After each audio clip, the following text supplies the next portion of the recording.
Hello everyone, and welcome to my very first mod showcase, where I'll be showcasing a few mods I came across while browsing the Nexus. The ENB for this video is Tundra ENB. It comes with 3 versions, but we'll be using the basic Vibrance version. The results live up to its Vibrant tag.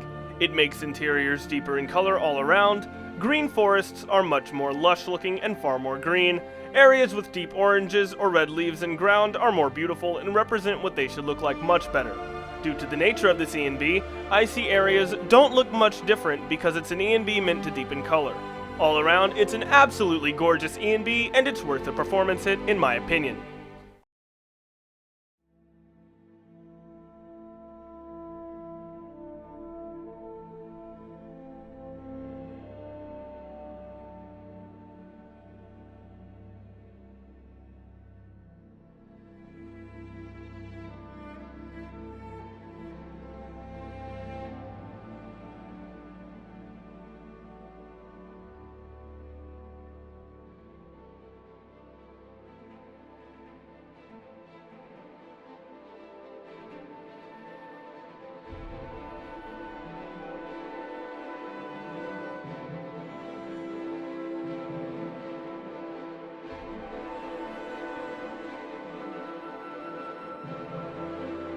Now, let's move on to the player home I've chosen for this review.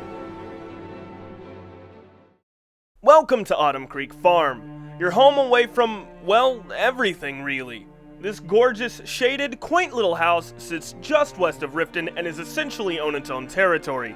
With the only way in through the front gate, thieves and bandits are definitely going to have a hard time getting to you. Given its location, it's pretty easy to assume you'll be able to see some other landmarks. Among them are Darklight Tower and Heartwood Mill, as well as Falder's Tooth and Golden Glow Estate. This player home is packed with loads of features, so let's get right into them. Heading onto the property from the entrance, the first thing you'll see are your stables for your mount sitting neatly on the path for a direct route onto the roads.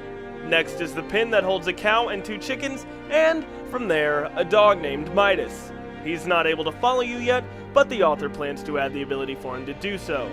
Moving on to the vegetation, we're met with a rather small but bountiful garden that includes wheat, leeks, potatoes, and gourds, as well as a scarecrow to fend off those critters that want to steal your crop.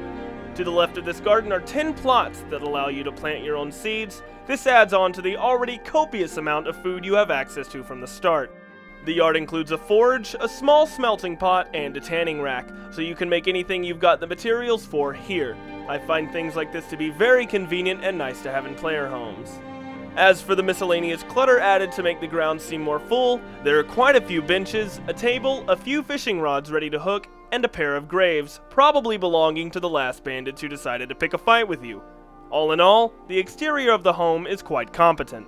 The very first thing you're met with upon entering the home is a small dining table pre-populated with tons of clutter including mead, jars of spices, and a basket full of various food-bearing and producing plants. It also holds a small silverware container, plates, and a few mugs. While nothing on this table can be interacted with, it's still a very nice placeholder and pulls the room together. Off to the left of the table, you're met with a small shelf and some containers. Predence has taken the liberty of labeling every container in this home, so you know exactly what is where, whenever, and wherever.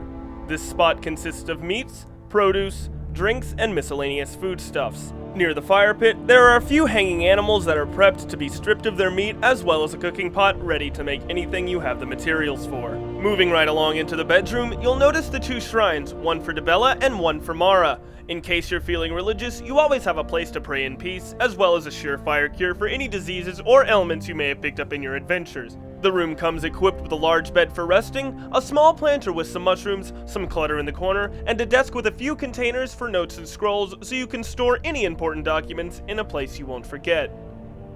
Walking down the stairs on the right side of the bedroom will take you down into the basement. There are 4 parts to this floor, so let's hop right into them. First, we have the armors and weapons section. This includes a container for weapons and a grindstone to sharpen them, a workbench, an anvil, and a storage bucket for leathers and pelts, and chests for armors, crafting supplies, and miscellaneous items. Next up is the alchemy station. On the shelf of the table is a small container that can hold your most used ingredients. On the shelf to the right are places for you to store potions, poisons, harmful and helpful ingredients, and parts from creatures. At the far end of the room is a small 2-bed guest room that can house followers or children. There's nothing really special about this room, but it's there if you need it. Using the key found on the crates upstairs, you can unlock the enchanting room. This room includes an enchanting table as well as a staff enchanting station. Sitting on the enchantment table is a container for soul gems in case you need somewhere safe to store them. I find the clutter in this room to be particularly peculiar. It shows the previous owner may have been a formidable warrior, signified by the 2 large skulls sitting on either side of the room. The final point of interest is this large glowing circle in the center of the room. It's non-functional, but it looks really cool and fits the feel of the space. The outfit for this showcase is Vicious Tsar's VS Noble Archeress Dress, Dovahkiin Edition. This dress is for UNP, with the prospect of CBBE in the future, comes in a various multitude of colors, and has 2 patterns. While there are a few issues with some ENBs that cause the dress to display in white, it seems that it isn't a very common occurrence. You will need another mod, VS Medieval Archeress Dress, in order to get the shoes and wristband. Cutting into the next spot is the sword Landfell. Landfell comes in both a 2-handed and a 1-handed version, so anyone who primarily uses swords can wield it properly regardless of their skill focus. The 1-handed sword does 18 damage, has a weight of 16, and boasts a value of 1250 septims, while the 2-handed variant does 28 damage, has a weight of 26, and stands at a whopping value of 2500 septims. To acquire the sword, head out of Riverwood on the pathway to the Guardian Stones, and you'll come across a man clad in full ebony by the name of Acantor. Simply kill him and loot the sword or swords off of his body. Are you tired of the same vanilla icing on your sweet rolls? Want to add a little flavor to your spongy cakes? Well, look no further than Sweet Rollin', a mod that adds 4 completely new sweet roll flavors to your game. Each flavor has its own effects and icing color. Starting with chocolate, this flavor restores 5 health as well as 8 stamina every second for 60 seconds.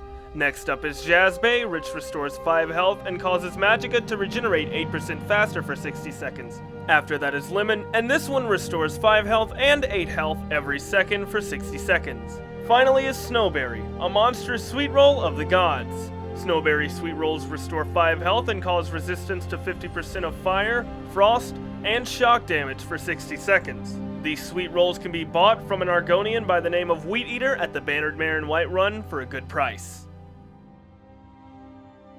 And from me, thanks for watching. Don't forget to subscribe if you like this. I may be coming out with more of these, if enough people want me to.